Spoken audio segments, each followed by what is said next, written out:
Hello and welcome to Church at Home with Rachel for Friday, the 2nd of September. My name is Rachel Parker. I am an Anglican priest in the Diocese of Edmonton, and I am the rector of the Anglican churches of St. Thomas Wainwright and St. Mary's in Edgerton and southeastern Alberta in Canada. My pronouns are she, her, and hers, and it is my pleasure to be chatting with you today. Yesterday morning, Thursday morning, I woke up and I, I don't hate to admit this, but I'm a bit of a bow junkie, and so I sitting there getting ready for the morning before I even had a shower, and I thought I'll see what Bo's doing, and he had just like 17 minutes earlier posted his talk. Let's talk about Ted Cruz.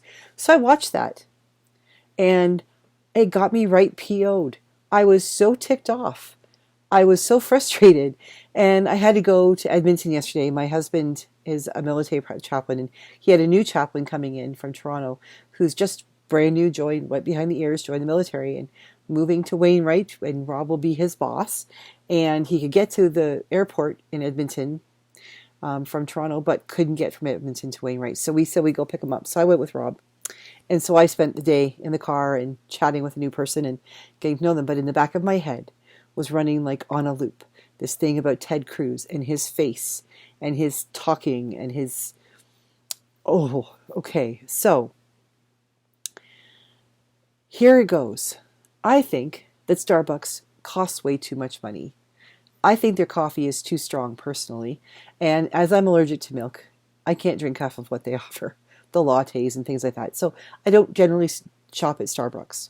However, whenever I have shopped at Starbucks, I am absolutely and perpetually amazed at the ability of any barista to be able to say to me when I say, like, what do you recommend? Because I don't understand your coffee system, how they can just spit out like a half calf, extra tall, venti latte, something or other with caramel mocha cream and sprinkles. I don't know how they do it. And then they take your name and write it on the cup and everything. Like, I worked at the bank as a teller when I was going through university, and it was all I could do to listen to, the little Mrs. McGillicuddy telling me all of the high finance things she wanted to do that day, like deposit her old age security check and take out $200 in fives and tens and do. It baffled my mind, but I was able to keep up with it. I could not be a barista at Starbucks. I could barely be able to sell coffee from Tim Hortons these days, if I was so called to do. So my hat is off to the slacker baristas that Ted Cruz was talking about. And as far as the whole education thing and that, people are getting free education, I don't understand the ins and outs of what President Biden's, the forgiveness of loans is. I somehow doubt, if I researched it, that we find out that every single penny would be forgiven for every single student. Ted Cruz was talking about $20,000. That sounds legitimate. You know what? If you are a student going through university, $20,000 is a lot of money, but it probably doesn't pay for much more than your first year. And for those baristas out there, those slacker baristas who have used their degree, their college diploma to get a job at Starbucks, my hat is off to you for getting your diploma, getting your degree. When I was in school, for my undergraduate degree, I took a 4-year degree, and when I was in school, I did mine. My major was English language and literature. And when I was in my 3rd year, thinking about, heading toward graduation and what jobs might be, when the career fair day came up, they gave us a piece of paper. You could go and find what your degree was, what your major was, and all of the different things you could do. And mine was on one side. It had things like publishing companies and teaching, and that would require more education and things like that. But none of them were amazing, going to make millions, things like that.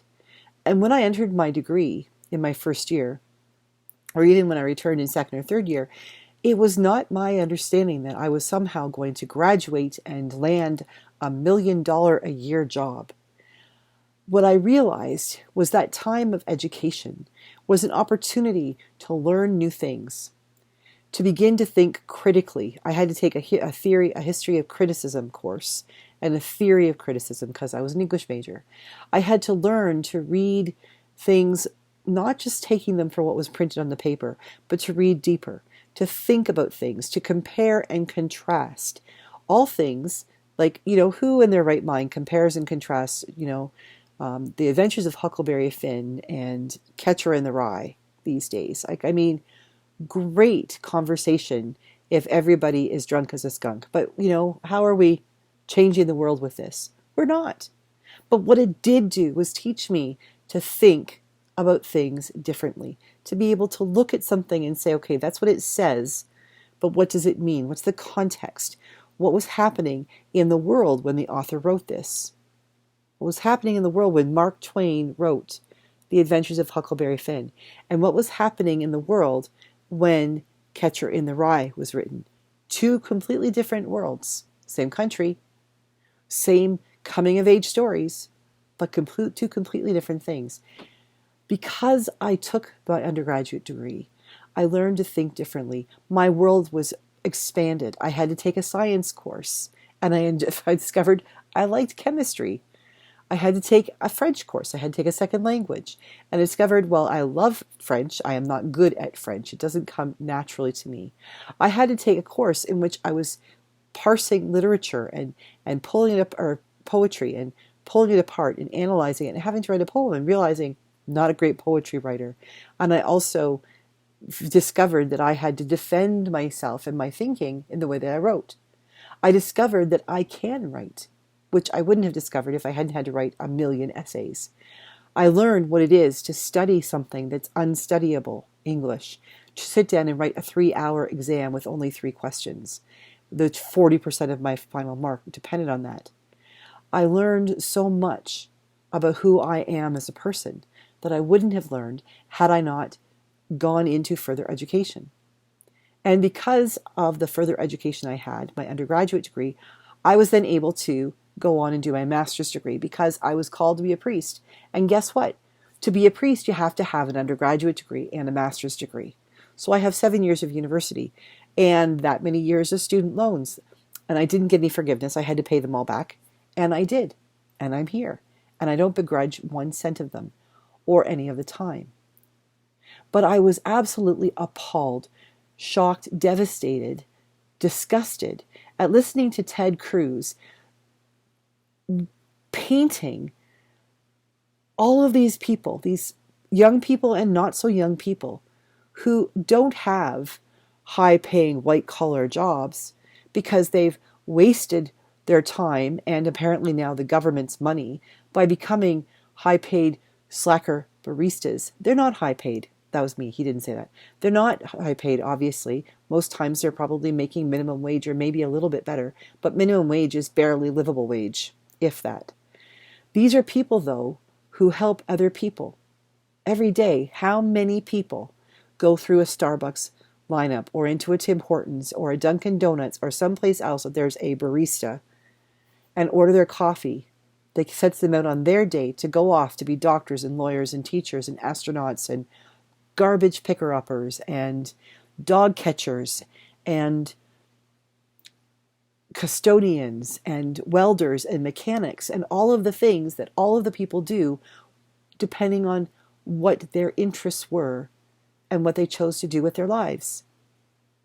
This idea that anyone with further education is so stupid that they would mock people who work hard, who put in an 8-hour or more day on their feet, taking care of people who feel it's necessary to order something that's a simple hot beverage, or maybe cold, that has 5 different instructions with it, and you have to spell their name right.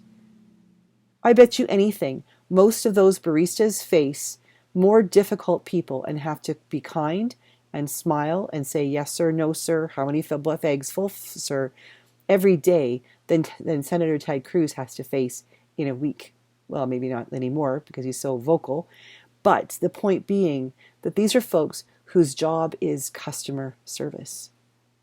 They are paid and they're choosing to do a job that helps other people go about their day. And their job is not easy. I could not be able to, without having a heart attack or a nervous breakdown, figure out how to work the machines discover how to make all those things, let alone remember what they ordered. I can barely remember how I take my own coffee. How they do it for other people, I don't know. But slacker baristas, seriously? Not being willing to recognize that forgiving some student debt is going to allow people to have more money to put into the economy. It allows them to maybe get married and have children, to not have to worry so much about, can I afford to go out and buy my own house? If we take care of people in our communities, if we forgive them some debt or make life a little bit easier for them, then that enables them to pull themselves up and be able to do more in our society, to spend more money as consumers, to be able to contribute to society in new ways.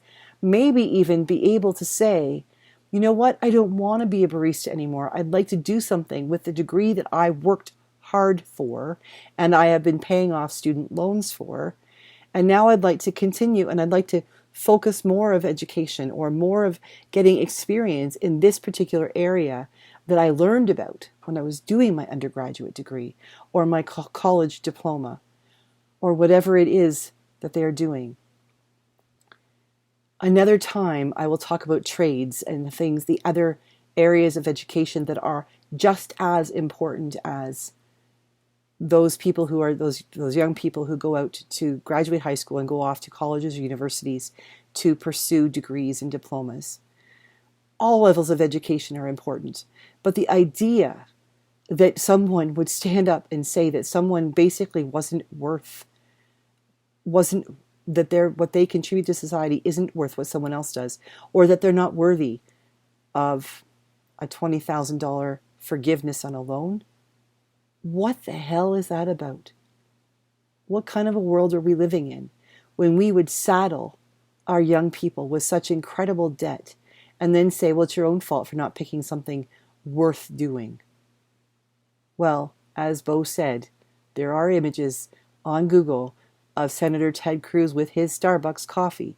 So, Mr. Cruz, what would you do the next time you went to Starbucks and your slacker barista decided to quit? Would you be able to make your own coffee? You wouldn't, because you don't know how. But they do. They're experts at what they do. It's not okay for anyone to look down on another person because of what they do or what they have chosen to study. What we need to look down on is why it is so bloody expensive and impossible for some to even get an education. We should be lifting our children up and facilitating every single child who chooses to pursue further education. We should be figuring out ways that we can say to them, absolutely, why not? Because there's nothing wrong with an educated population. An educated population will elect people who think about the people. An educated population will uplift young people, that they will decide to run for politics themselves so that they then can, with their education, help to provide society with solutions to things like inflation and climate change and pandemics. We need our young people to be educated. And we need them to be able to use that education and not have to worry about being enslaved to the bank and to debt for the rest of their known lives. Ted Cruz is not right. So for my last word of this day, I say, baristas of the world, unite. Go out there and be the best person you can be, and know that whatever you choose to do with your education, or whatever you choose not to do with your education, if you are doing it with integrity, and if you are feeling fulfilled, or you realize that you're not and you're willing to work toward feeling fulfilled, then I'm behind you, and so are a whole lot of other people. God bless you, all you baristas, and all you garbage people, and all you people who are nurses' aides in nursing homes, and all you folks who have worked so hard to be good at what you do, no matter what it may be.